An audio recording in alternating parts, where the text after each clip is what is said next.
Time require for the 3 metre thick layer with double drainage condition. बघा तुम्ही प्रत्येक वाक्याचा अर्थ व्यवस्थित समजून घेतला तर एक्झाम्पल सॉल्व्ह करणं सोपं होऊन जातं. Time require for 3 metre thick layer, याचा अर्थ एच इज इक्वल टू किती दिला आहे, 3 मीटर दिला आहे. विथ डबल ड्रेनेज म्हणजे डी इज इक्वल टू किती असणार, h/2 3/2 1.5 मीटर.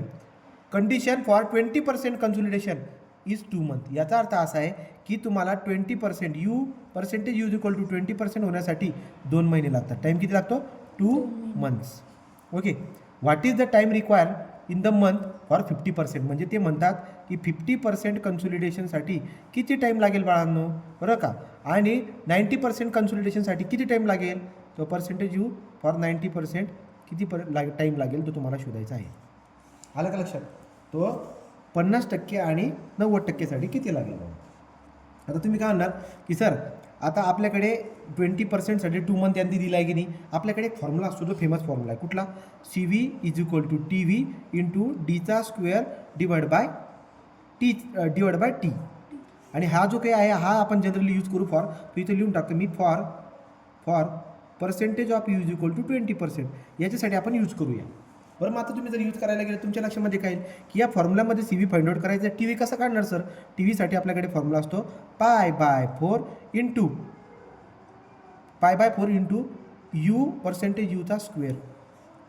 मला सांगा बाळांनो, TV is equal to π/4 percentage U म्हणजे 20% आहे ना, तर तुम्ही काय करणार 20 डिवाइड बाय 100, 20% म्हणजे 20 डिवाइड बाय 100, त्याचा स्क्वेअर करून तुम्हाला TV काढायचा आहे. बरोबर का. हा TV किती, TV जर बघायला गेलो तर काय असतो बरं का, π/4 इंटू 20% जो आहे त्या 20%चा स्क्वेअर करायचा आपल्याला. 20% त्याचा स्क्वेअर करायचा. बघा 20% कन्सोलिडेशन आहे ना, π/4 इंटू यूचा स्क्वेअर, 20%चा स्क्वेअर करायचा आहे. किती येतं आन्सर, 0.0314. ते उत्तर किती येतं याचं, 0.0. बघा 0.0314 हा झाला TV. डी किती आहे, ड्रेनेज पाथ दिला आहे आपल्याला, ड्रेनेज पाथ किती दिला आहे 1.5 मीटर. तो 1.5 मीटर ड्रेनेज पाथ दिला आहे, तो D is equal to 1.5 metre होऊन जाईल. हा बघा याचं काम झालं, हा D पण भेटला. नंतर T लागेल मला, T किती दिले त्यांनी 2 मंथ, तो 2 मंथ तुम्हाला दिलेले. आता या 3 गोष्टी भेटल्यानंतर तुम्ही याच्यावरून CV फाइंड आउट करून घ्या बरं का किती. ठीक आहे, कारण सेम मातीसाठी CV सारखा राहतो. मग हा CV तुम्ही पुढच्या 50% आणि 90% वापरून आन्सर काढू शकता. मग CVचं उत्तर किती बरं का, चेक करा आता. TV म्हणजे किती, 0.0314 इंटू डी किती आहे 1.5चा वर्ग डिवाइड बाय टी किती आहे 2 महिने, 2 मंथ. मग तुमच्या लक्षामध्ये येईल की हा CV किती येईल सर. बघा हां, आपण काय करूया, 0.0314 ठीक आहे इंटू 1.5चा वर्ग डिवाइड बाय 2. हे जे आन्सर येईल आपलं, हे CVचं आन्सर राहणार आहे 0.03535. ओके 35. हा कशामध्ये येईल बरं का. आता बघा बॉटमला तर मंथ दिलेलं आहे आणि वरती जे आपण व्हॅल्यू टाकल्यात आपण त्या सगळ्या मीटरमध्ये टाकल्यात, म्हणजे हा येईल metre square per month, metre square per month. हा CVची व्हॅल्यू झाली. आता आपण काय करणार, हे चाललं होतं 20%साठी, त्याच्यावरून तुम्ही CV काढून घेतला. आता आपण काय करणार, फॉर त्यांनी म्हटलं तुम्हाला 50%साठी फाइंड आउट करा, तो पर्सेंटेज यू 50%, याच्यासाठी टाईम काढायचा आहे. काय फॉर्म्युला वापरणार, CV is equal to TV into डीचा square divide by T. Okay का. मला सांगा CV किती फाइंड आउट केला तुम्ही, 0.035. ओके. TV किती आणला आता 50%साठी, TV किती असतो, TV असतो 0.197.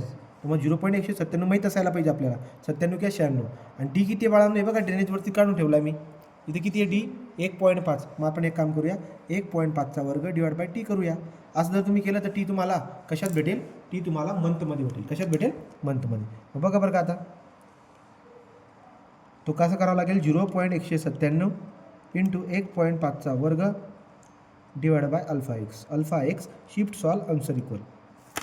तुम्हाला मंथमध्ये व्हॅल्यू भेटेल. T इज इक्वल टू किती मंथ येईल बघा, ते येते 12.54.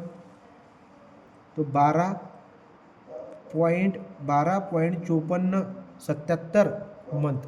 याला जर का एअरमध्ये करायचं असेल तर काय करावं लागेल, याला डिवाइड बाय सर 12 करून टाका, म्हणजे हा एअरमध्ये रूपांतर होईल. हे किती आला 1.0456 इयर. ओके. हा टाईम झाला कशासाठी, 50% कन्सोलिडेशनसाठी टाईम आला. आता बाळांनो मला काय करायचं आहे, हे बघा हा 50%साठी होता, हा 20%वरून सी व्ही फाइंड आउट केला तुम्ही. आता 90%साठी तुम्हाला टाईम काढायचा आहे. कसं करणार? तो कसं करणार? पर्सेंटेज यू 90%, याच्यासाठी मला टाईम काढायचा आहे. त्यासाठी टी व्ही किती येतो रे? टी व्ही येतो 0.848. मला सांगा सी व्हीचा फॉर्म्युला काय? C V is equal to T V into डीचा square divide by T. Okay, C V किती आणला बाळांनो तुम्ही? हे काय चालूच काढला, सी व्ही तो कॉमन राहतो मातीसाठी. तो सी व्ही किती आहे? 0.035. हे बघा मी 0.035 टाकतो. 0.035. टी व्ही किती आहे? 0.848. डी किती आहे? डबल ड्रेनेज होता. हे बघा डीची व्हॅल्यू किती आहे? 1.5. मग 1.5 आहे म्हणजे 1.5चा वर्ग डिवाइड बाय टी करा. तुम्हाला टी घेऊन जाईल मंथमध्ये. बघा बरं का, मंथमध्ये का बरं? कारण की सी व्हीची व्हॅल्यू मंथमध्ये 0.035 अल्फा इक्वल 0.848 इंटू 1.5चा वर्ग divide by alpha x. Shift solve answer equal. तर आपल्याला टी भेटून जाईल. आता हा कोणासाठी? हा भेटेल 54.51 मंथ लागतील तुम्हाला 90% कन्सॉलिडेशन होण्यासाठी, जे की किती असतील? डिवाइड बाय 12 करा. याचा आन्सर येऊन जाईल 4.54 इयर. ओके, अशा पद्धतीने हा आपला आन्सर येऊन जाईल 4.18. हां ठीक आहे, 1.04. तो थोडाफार व्हॅल्यू जर इकडे तिकडे होत असेल त्याच्यानुसार आन्सर येईल 4 पॉईंट समथिंग इयर येणार आहे. हे आपला आन्सर आहे. ओके.